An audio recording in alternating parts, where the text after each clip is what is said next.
Avec ce schéma, nous allons voir les relations qu'il existe entre la structure de l'ADN, de l'ARN messager et de la protéine. Et nous allons prendre l'exemple de PAX3, qui est un facteur de transcription très important pour plusieurs lignages du développement. Alors ici, nous avons la séquence d'ADN. Et regardez bien l'échelle. Ici, cette petite échelle-là vous indique 10 kilobases. Ici, nous avons la séquence génomique de l'ADN et nous voyons en trait épais les exons et en trait fin les introns. Alors, tout va être transcrit, mais dans l'ARN messager, il va y avoir seulement les exons qui vont être présents.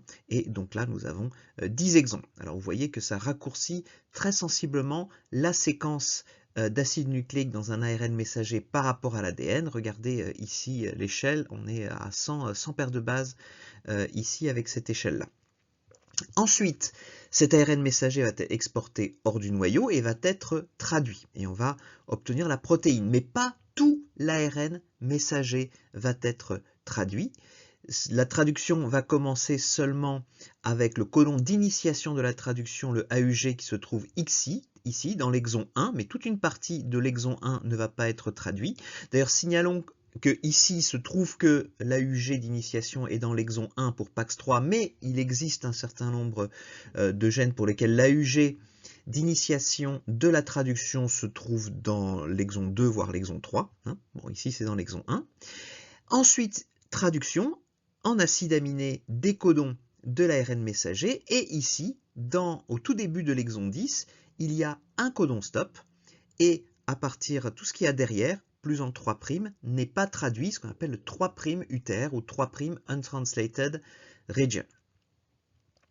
Au niveau de la protéine, donc là on n'est plus en paire de bases, mais on est en acide aminé.